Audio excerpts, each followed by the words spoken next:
Hey comic book fans, my nerdy friends, my geeky compadres, what's going on? Welcome to RWCs Issues for this week, the week of, today's the 9th, was it the 5th? Was New Comic Book Day? Yeah, November 5th. I have 5 issues to talk to you about, so let's get going.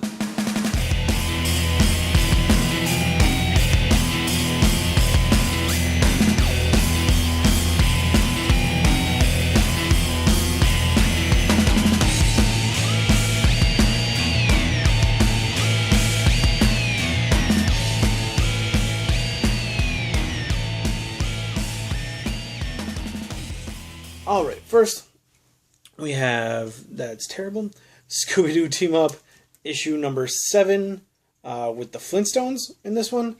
I read this to Lucas, and he didn't seem too into it.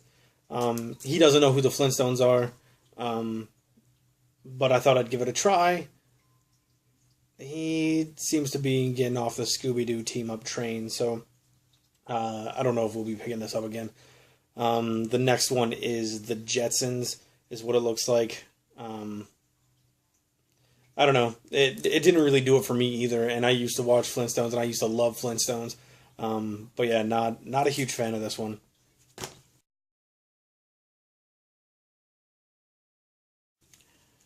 Next we have Tiny Titans, Return to the Treehouse, issue 6. This is the final one.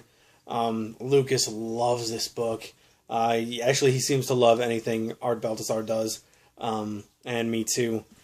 It's real easy to get into, real easy for Lucas to understand and comprehend. He just likes seeing all the little guys, you know, and he relates a little bit. So, yeah, really good. This is the last issue of the story arc. So I don't know if we can expect another Tiny Titans anytime soon, but I'd love it if we got one.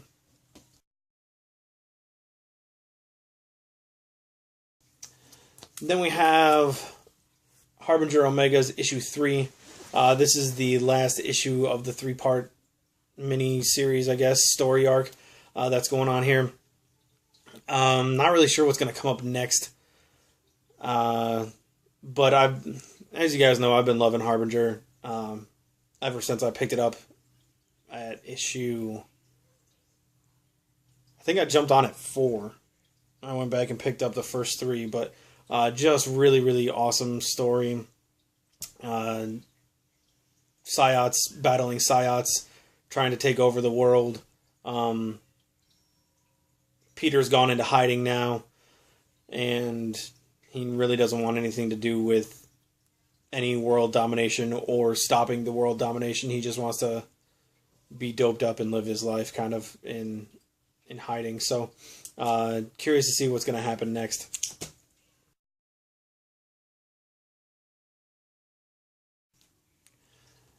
Then we have Birthright, issue 2.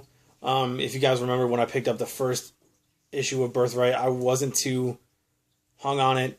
You know, it kind of got me, but didn't at the same time.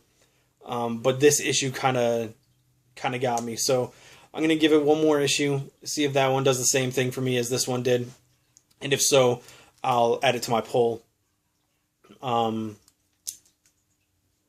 It's gotten pretty interesting.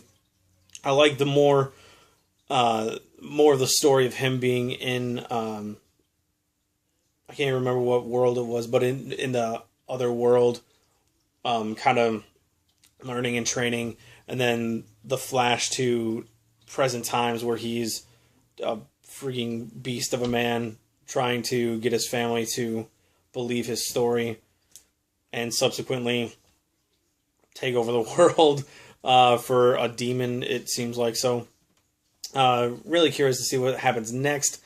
But like I said, if it doesn't grab me by next issue completely, I'll probably just drop it.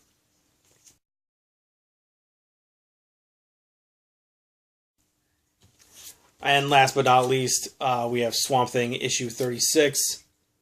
In this, we have a pretty epic battle between between Swamp Thing and the metal machine guys that are starting out. We also have Swamp Thing go and meet the avatar of the Rot, and they kind of like learn that they can touch, but only for a second, and then they have to grow new bodies. That's kind of neat. So they can go and do that. But then she asks him, "Was it worth it?" And he was like, "Yes." So that was interesting. And then we also have the machine people talking about getting their own avatar.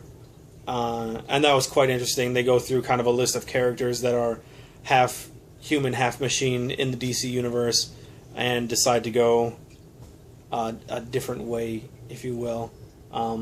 Very, very interesting.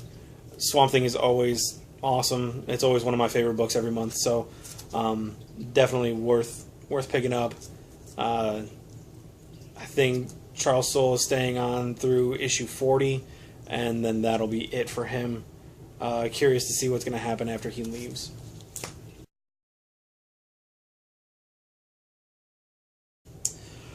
So those were the books I picked up this week. Most good, some iffy. But yeah, I hope you guys enjoyed your books this week, and I'll see you later. Have a good one. Bye.